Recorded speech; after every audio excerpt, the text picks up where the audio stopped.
મારે ઉપાડવો પડે એમાં તો. ઓકે, વિષય આગળ ચલાવીએ છીએ. શ્લોકાર્થ.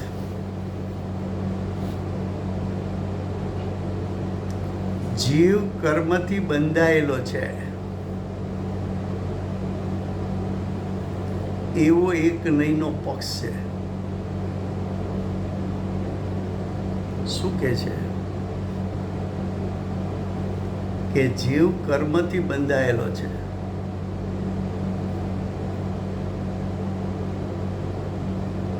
જીવ ભાવ કર્મથી બંધાયેલો છે.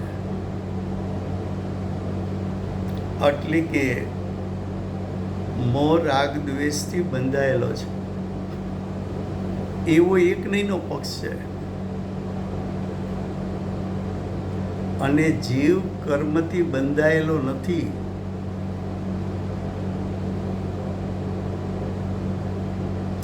એટલે કે જીવ ચિત્ત સ્વરૂપ જીવ ભાવ કર્મ એટલે મોહ રાગ દ્વેષથી બંધાયેલો નથી એવા બીજા નહીંનો પક્ષ છે.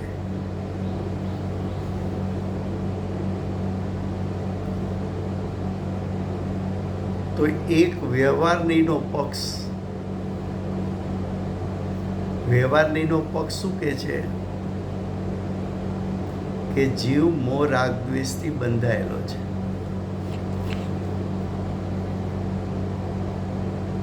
જ્યારે શુદ્ધ નહીંનો પક્ષ શું કે છે?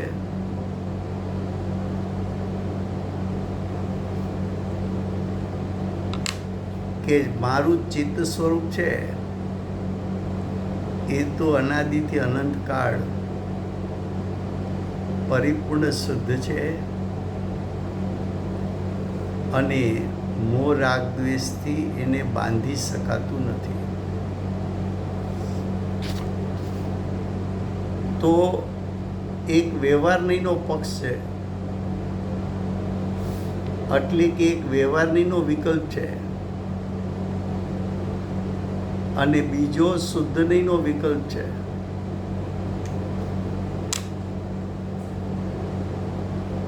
આચાર્ય ભગવાન સમયના સારની શરૂઆતથી છઠ્ઠી ગાથાથી શુદ્ધ નહીંને મુખ્ય કહી છે, વ્યવહાર નહીંને ગૌણ કહી છે.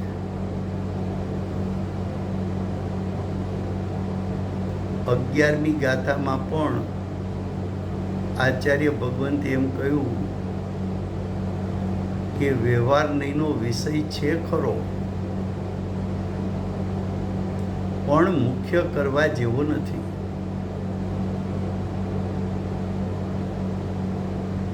અને શુદ્ધ નહીંનો વિષય છે ખરો, વિદ્યમાન છે પણ એ મુખ્ય કરવા જેવો છે.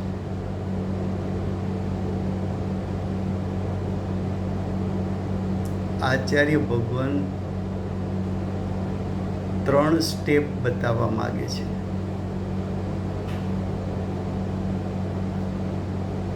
પહેલું સ્ટેપ વ્યવહાર નહીંનો વિષય, બીજું સ્ટેપ શુદ્ધ નહીંનો વિષય,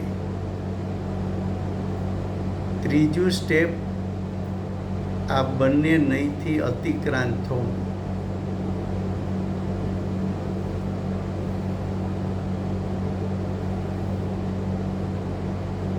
શું કહ્યું?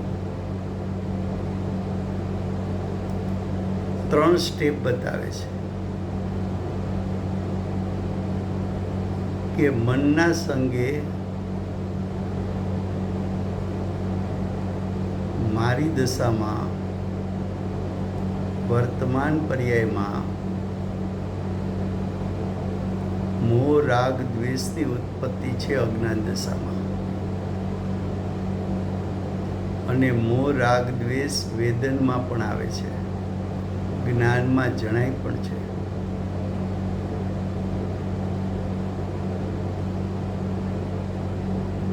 તો કે મોહ રાગ દ્વેષની ઉત્પત્તિ છે એ તો પર્યાયમાં ઉત્પત્તિ છે, એ તો પર્યાયની યોગ્યતા છે. એ તો પર્યાયમાં ઉત્પન્ન થયેલી અશુદ્ધતા છે, અને એ તો કર્મના સંગથી ઉત્પત્તિ થઈ છે. એક એવું ચિંતન જોરશોરથી મનના સંગમાં ચાલે છે.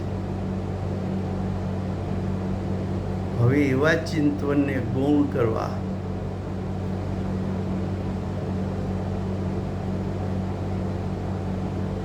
જીવે, ચિંતન કરતા જીવે બીજો વિકલ્પ કર્યો કે હું શુદ્ધ નહીંથી, એટલે કે શુદ્ધ નહીંના વિષયભૂત ચિત્ત સ્વરૂપ, એટલે કે જ્ઞાયકનું સ્વરૂપ એ તો ત્રણેય કાળ શુદ્ધ છે.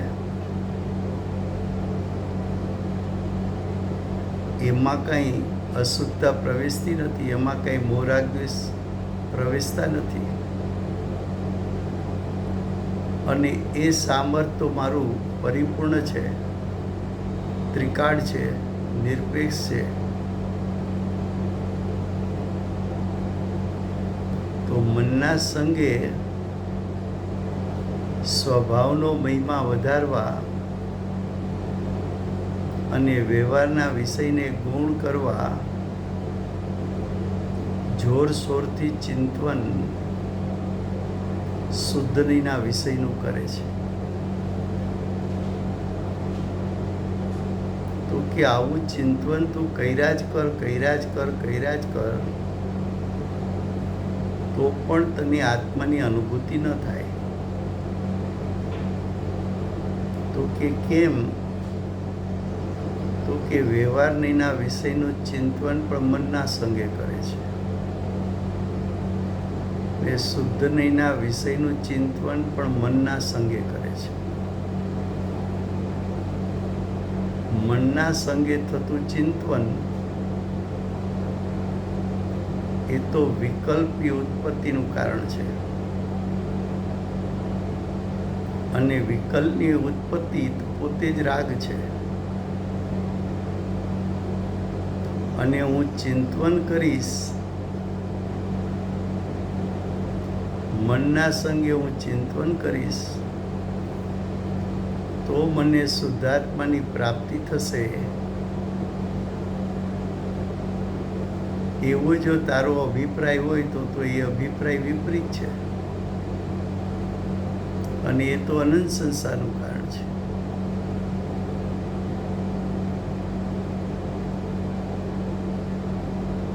તો મનના સંગે ઉત્પન્ન થયેલા બંને વિકલ્પો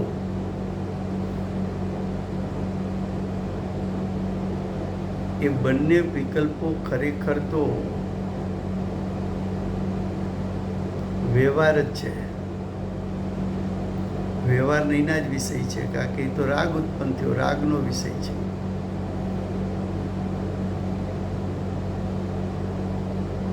હવે હું શુદ્ધ નહીંના વિષયનું ચિંતન હોય કે વ્યવહાર નહીંના વિષયનું ચિંતન હોય, એ બંનેનો ત્યાગ કરવો હોય તો શું કરવું? તો કે બંને વિકલ્પ એને ગૌણ કર, અને એ વિકલ્પ અને ત્રિકાળ શુદ્ધાત્મા, ત્રિકાળ શુદ્ધાત્મા સ્વભાવ છે, વિકલ્પ રાગ છે. ત્રિકાળ શુદ્ધાત્માને રાગ,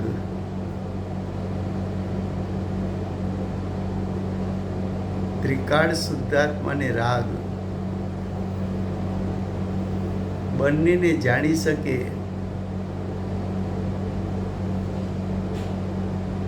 એવો તારો જ્ઞાન ઉપયોગ છે.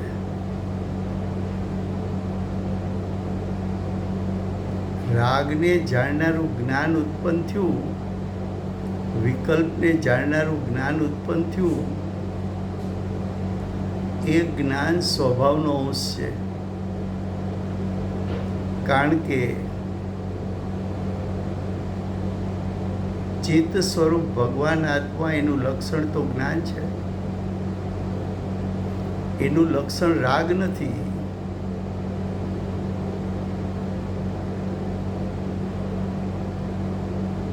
તો તારું જ્ઞાન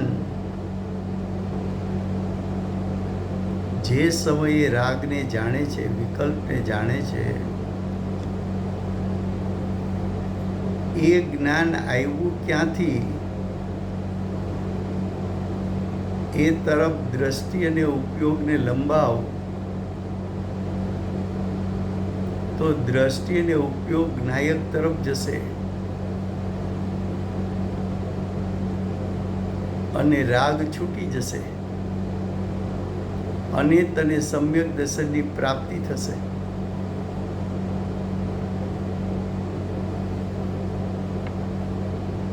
હું કર્મથી બંધાયેલો છું કે કર્મથી બંધાયેલો નથી,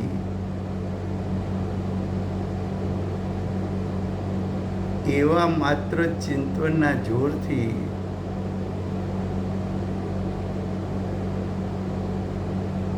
તને વિકલ્પોની હારમાળા ઉત્પન્ન થશે, પણ વિકલ્પ છૂટશે નહીં. જે વિકલ્પ ઉત્પન્ન થયો એ વિકલ્પ પોતે રાગ છે, વિકાર છે, વિભાવ છે.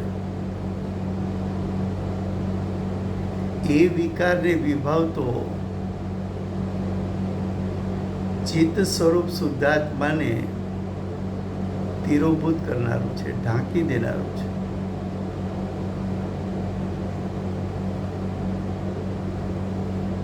તને એમ છે કે હું આ ચિંતન કરું છું તો ધર્મ કરું છું,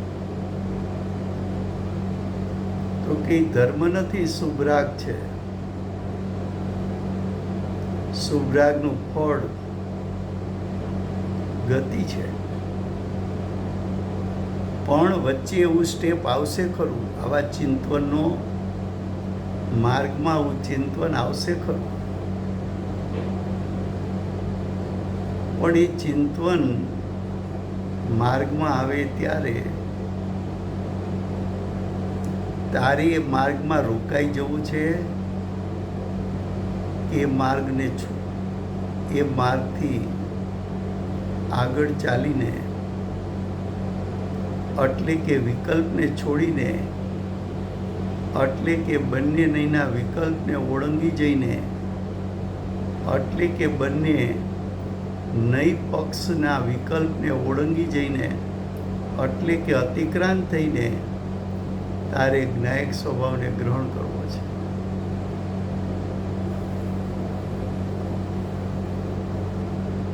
આ કર્તા કર્મ અધિકાર પૂરો થવાની તૈયારીમાં છે.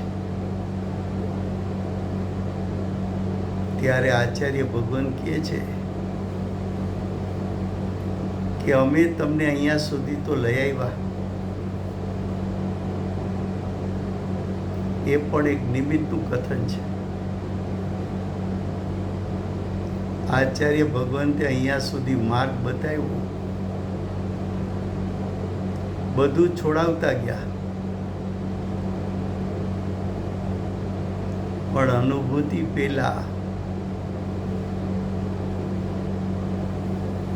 આવા વિકલ્પોની ઉત્પત્તિ થશે.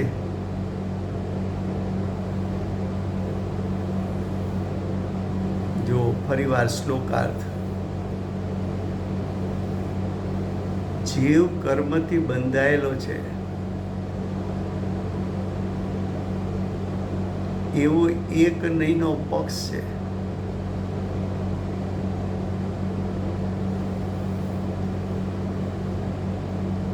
અને જીવ કર્મથી બંધાયેલો નથી એવો બીજા નહીંનો પક્ષ છે. બંનેને પક્ષ કીધા. પક્ષ એટલે વિકલ્પ. કઈ તરફ વિકલ્પનું જોર વધે છે? મારી દશામાં મોરાગ દ્વેષ થાય છે તો મારો શુદ્ધાત્મા એનાથી બંધાયેલો છે એવો વિકલ્પ પણ ચાલે, અને થોડી વારમાં અંદરથી ચિંતનનું જોર આવે કે મારો સ્વભાવ ક્યાં મોહી રાગી દ્વેષી છે.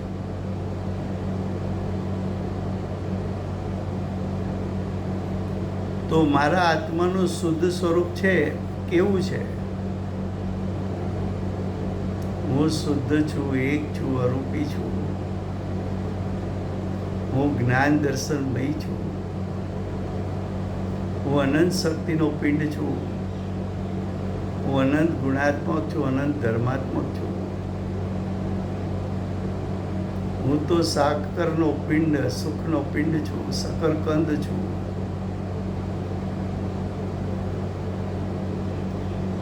મારું સ્વરૂપ તો ગુણભેદ પર્યાય ભેદથી રહિત છે. હું તો ઉત્પાદ વ્યયથી રહિત ધ્રુવ છું. હું તો ઔદયિક ઔપસમિક ક્ષાયોપશમિક ક્ષાયિક ભાવોથી રહિત પરમ પારણામિક ભાવ સ્વરૂપ છું. હું તો 8 પ્રકારના કર્મથી રહિત છું. હું સત્તામાં પડેલા કર્મથી રહિત, ઉદયમાં આવતા કર્મથી રહિત, નવા બંધાતા કર્મથી રહિત, દ્રવ્ય મનથી રહિત, શરીરથી રહિત, 5 ઇન્દ્રિયથી રહિત, 10 પરિગ્રહથી રહિત, ઘર કુટુંબ કબીલાથી રહિત. હું તો વિશ્વના 6 દ્રવ્યથી પણ ભિન્ન છું, 7મું તત્વ છું. આવું ચિંતનનું જોર ચાલે, પણ કહે છે કે એ ચિંતન છે, એ તો વિકલ્પ છે, એ તો મનના સંગે ઉત્પન્ન થયેલા પરિણામ છે. તારે તો સ્વભાવ સન્મુખ થવાનું છે. તારે તો વિકલ્પ છોડવાના છે. તારે તો નિર્વિકલ્પ થવાનું છે. આ વિકલ્પને ઓળંગવો કેમ? સ્વભાવ સુધી દ્રષ્ટિને ઉપયોગ લઈ જવો કેમ?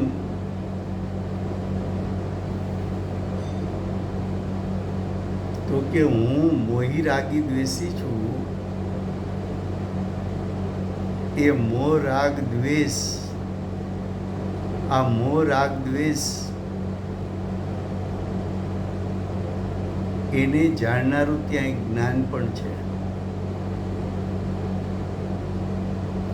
અને એ જ્ઞાન ખરેખર તો સ્વભાવનો અંશ છે. એ જ્ઞાનની પર્યાય જ્ઞાન ગુણ સાથે અભેદ છે, અને જ્ઞાન ગુણની સાથે ચિત્ત સ્વરૂપ ભગવાન આત્મા અભેદ છે. જ્ઞાનના અંશને પકડ, એ સ્વભાવનો અંશ છે. એ જ્ઞાનનો અંશ આવ્યો ક્યાંથી? એ તરફ દ્રષ્ટિ અને ઉપયોગને લંબાવો કે એ તો જ્ઞાન ગુણમાંથી જ્ઞાનનું પરિણામ ઉત્પન્ન થયું છે. એ જ્ઞાનનું પરિણામ જ્ઞાન ગુણ સાથે અભેદ છે, અને જ્ઞાન ગુણ તો આત્માનું લક્ષણ છે. અને જ્ઞાન ગુણ જેમાં અભેદ છે એ મારું લક્ષ્ય છે. એ જ્ઞાન ગુણ જેમાં અભેદ છે એ ચિત્ત સ્વરૂપ જીવ છે. જો દ્રષ્ટિને ઉપયોગ ત્યાં ગ્રહાઈ જાય, દ્રષ્ટિને ઉપયોગ ત્યાં પહોંચી જાય, દ્રષ્ટિને ઉપયોગ જો વિકલ્પને ગૌણ કરી દે અને સ્વભાવને ગ્રહી લે, તો તે જ સમયે બે નયોથી અતિક્રાંત થઈને તત્વવેદી એટલે કે તત્વના જાણનારા, વસ્તુ સ્વરૂપના જાણનારા એટલે કે ચિત્ત સ્વરૂપ તારી દ્રષ્ટિમાં ને જ્ઞાનમાં આવતા તું પોતે તત્વવેદી બની જઈશ. તું વસ્તુ સ્વરૂપનો જાણનારો થઈ જઈશ. ત્યારે પક્ષપાત મટી જશે, વિકલ્પો વિલીન થઈ જશે, તો નિર્વિકલ્પ થઈ જઈશ. તેને નિરંતર ચિત્ત સ્વરૂપ જીવ શું કહે છે? તેને એટલે તત્વવેદીને નિરંતર એક વખત ચિત્ત સ્વરૂપ શુદ્ધાત્માનું શ્રદ્ધાન અને જ્ઞાન થયું, ત્યાર પછી તો એ તત્વવેદીને નિરંતર ચિત્ત સ્વરૂપ જીવ ચિત્ત સ્વરૂપ જ છે.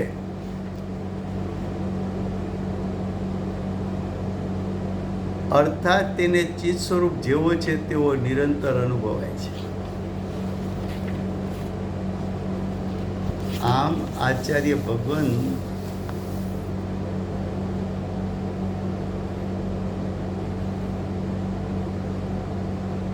બંને વિકલ્પોથી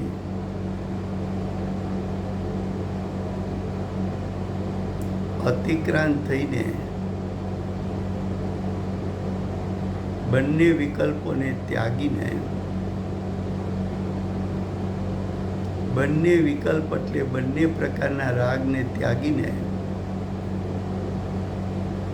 વિતરાગ સ્વરૂપ ભગવાન આત્માને ગ્રહી લે છે, તો એ જીવ પક્ષથી અતિક્રાંત થઈને સમયસારનું જેવું સ્વરૂપ છે એવા સ્વરૂપને પ્રાપ્ત કરે છે. अब भावार्थ भावार्थ हिंदी में चलेगा.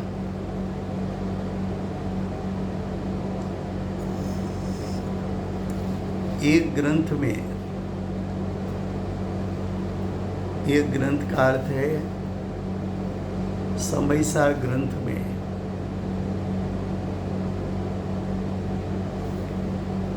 प्रथम से ही, प्रथम का अर्थ है छठी सातवीं गाथा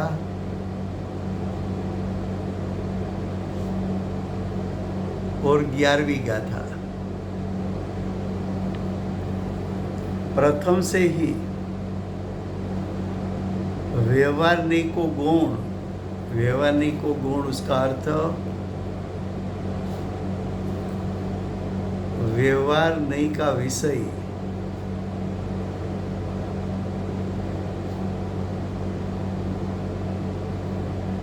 वो विषय को गौण करके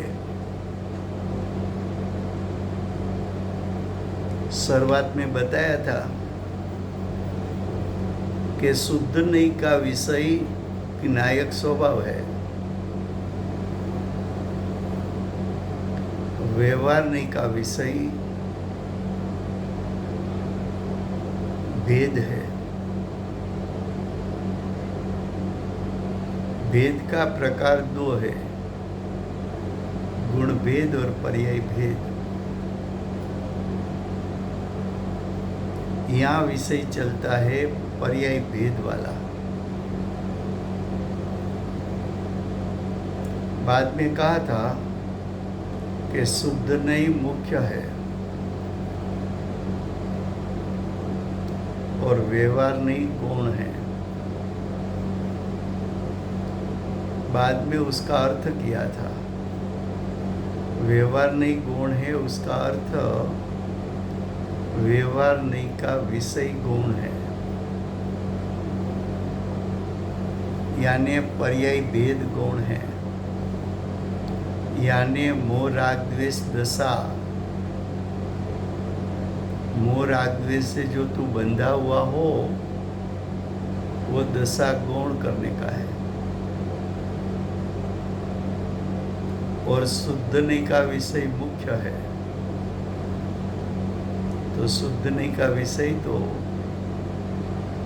चित्त स्वरूप भगवान आत्मा है,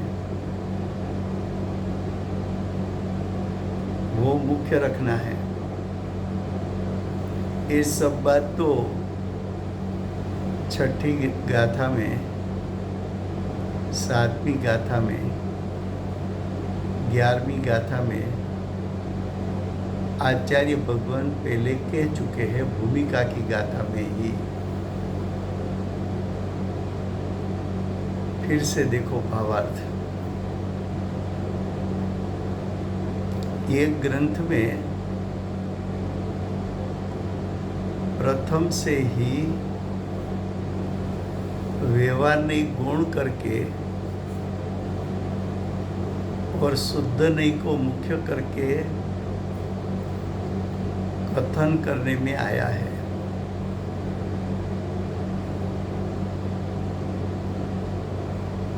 आगे कहा चैतन्य परिणाम,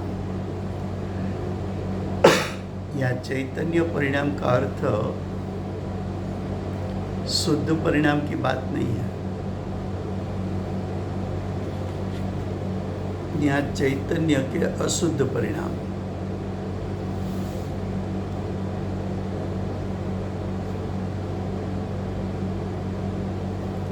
तो चैतन्य के अशुद्ध परिणाम पर निमित्त से,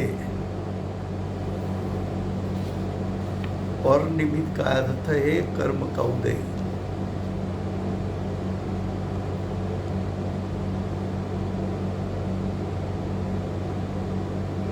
कर्म का उदय, कर्म का उदय का प्रकार कितना, तो कि अनंत प्रकार है।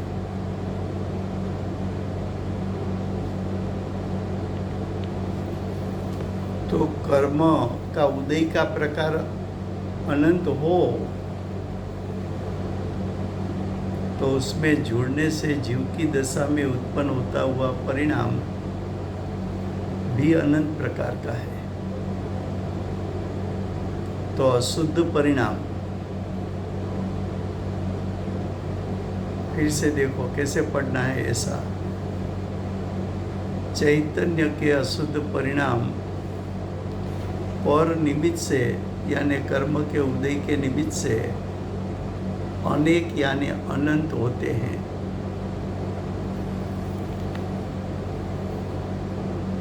प्रथम स्वीकार किया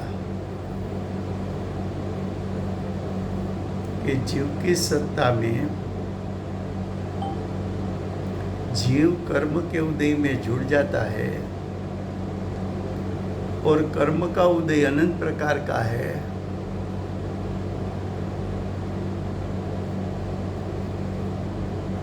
तो तब जीव की दशा में विभाव भी अनंत प्रकार का होगा। अब आगे कहते हैं वो सर्व को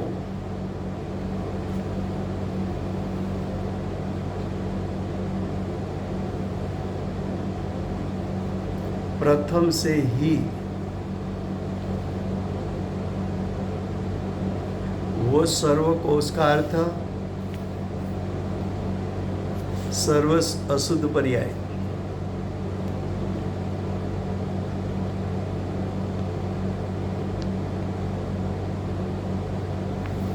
वैसे तो शुद्ध पर्याय भी गुण है, तो सर्व प्रकार की शुद्ध शुद्ध परिणाम प्रथम से ही,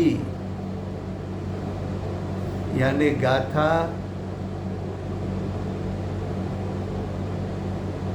6, 7 और 11 से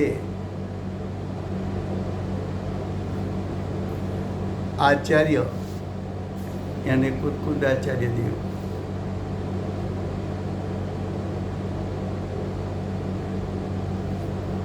गौण कहते आए हैं। आज जितनी अशुद्ध पर्याय है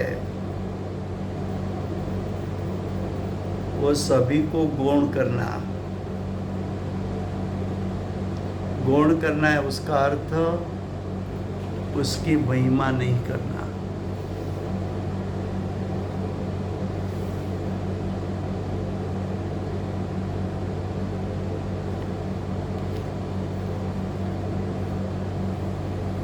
मेरी पर्याय में सुबह से अब तक अनेक प्रकार का मोह, राग, द्वेष, क्रोध, मान, माया, लोभ, हास्य, रति, अरति, शोक, भय, जुगुप्सा, मिथ्यात्व, अविरति, प्रमाद, कसा, योग, पुण्य, पाप, आश्रव, बंध, अनंत प्रकार के ऐसे परिणाम उत्पन्न हो चुके हैं।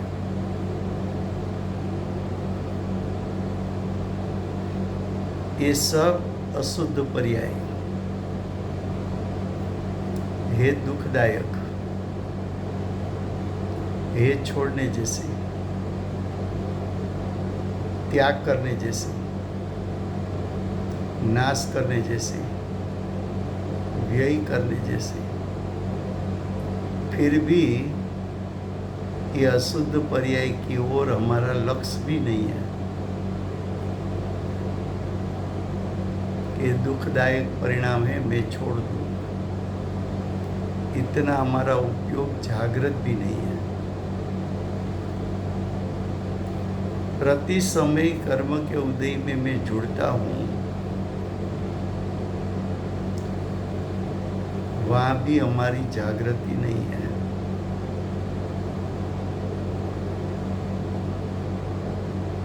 तो आचार्य भगवान कहते हैं कि तेरे चैतन्य का परिणाम कर्म के उदय में अनेक प्रकार का यानी अनंत प्रकार का होता है। कर्म का उदय भी अनंत प्रकार का और तेरा विभाव परिणाम भी अनंत प्रकार का। ये सब अनंत प्रकार का विभाव परिणाम आचार्य भगवान ने तो शुरू से कहा है कि उसको गौण करना है, उसकी महिमा नहीं करनी है। फिर भी हमको विभाव का ही महिमा है।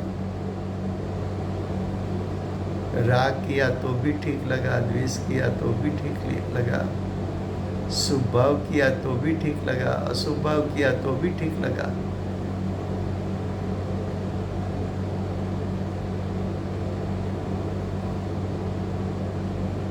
कहीं भी अठीक नहीं लग रहा है। जब उसको ठीक लग रहा है, वो दुखदायक नहीं लगता, कुर्तामय नहीं लगता, विभाव रूप नहीं लगता, तब तक गौण कैसे करेगा? तब तक त्याग कैसे करेगा? तब तक व्यय कैसे करेगा? तब तक नाश कैसे करेगा?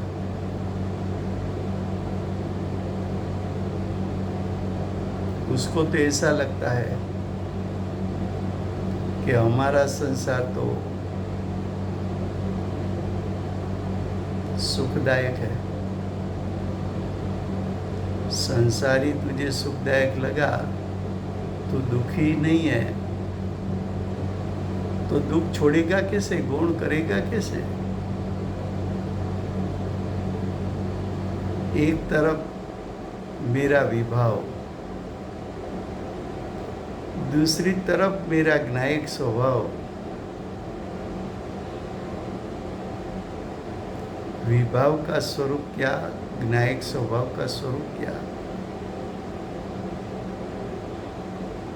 पुण्य पाप आश्रव तत्व क्या और त्रिकाल शुद्धात्मा क्या? दोनों का स्वरूप जाने बिना, चिंतन किए बिना, विनायक की महिमा लाए बिना, पुण्य पाप आश्रव परिणाम की तुच्छता लाए बिना तुझे विनायक स्वभाव ग्रहण कैसे होगा? तेरी दशा में उत्पन्न होती हुई असुरता वो तो व्यवहारणी का विषय है, और व्यवहारणी का विषय तो गुण कहा है।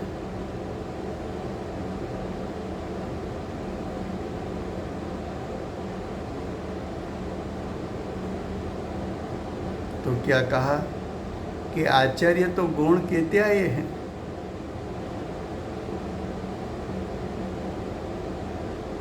और जीव को शुद्ध चैतन्य मात्र कहा है। दोनों स्वरूप बताए आचार्य भगवत ने।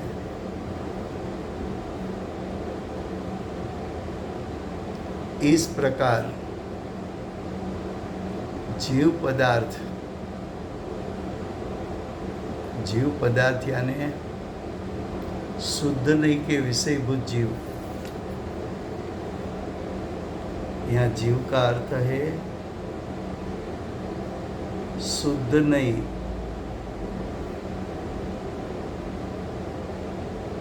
के विषयभूत जीव। शुद्ध यानी त्रिकाल शुद्ध, नित्य यानी तीनों काल नित्य, अभेद यानी तीनों काल अभेद, चैतन्य मात्र यानी तीनों काल चैतन्य मात्र। उसकी प्रथम स्थापना कर। पहले तेरे भाव में स्थापना कर कि मैं तीनों काल स्वभाव से शुद्ध हूँ, नित्य हूँ, अभेद हूँ, ज्ञान दर्शनमयी हूँ, चैतन्य मात्र यानी ज्ञान दर्शनमयी। तो कि ये शुद्ध नहीं का विषय है।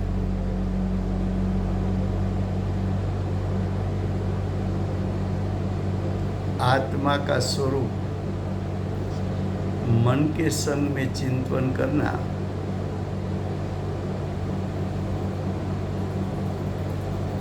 कि मैं त्रिकाल शुद्ध हूँ, नित्य हूँ, अभेद हूँ, चैतन्य मात्र हूँ।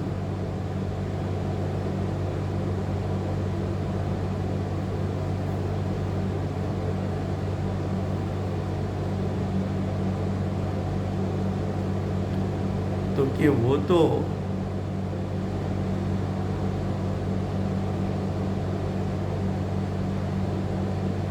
शुद्धने का विषय है,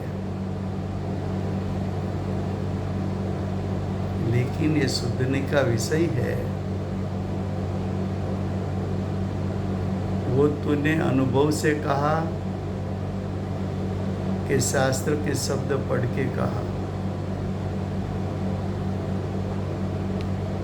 तूने भाव भाषण किया कि मन के संग में सिर्फ विचार किया? तो आचार्य भगवान कहते हैं कि ये शुद्ध नहीं भी पक्षपात कर से, वो भी पक्षपात कराता है, वो भी शुद्ध स्वरूप का स्वाद को नहीं पाता है। तो जब तक शुद्ध नहीं के पक्ष में रहेगा तब तक उसकी भी प्राप्ति होगी नहीं।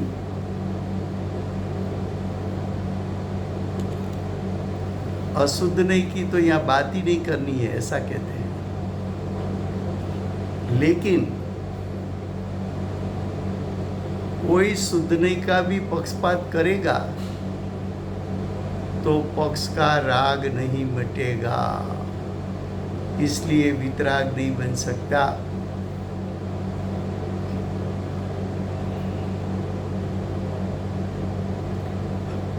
यहाँ तक रखते हैं, समय हुआ है, कल इतनी बात ले लेंगे। વર્તમાન ચોવીસીના આખરી તીર્થંકર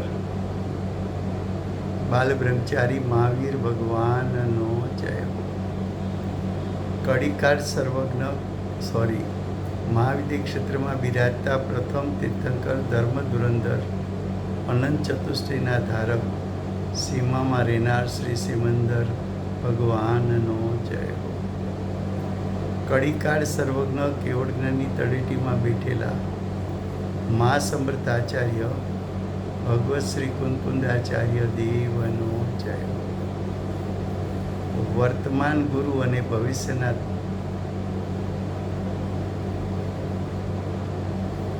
વર્તમાન કાળે સમ્યક દર્શનનું સ્વરૂપ સમજાવનાર તીર્થના નાયક, તીર્થના સ્થાપક, તીર્થના પ્રવર્તક પરમ કૃપાળુ શ્રી સદગુરુદેવનો જય હો.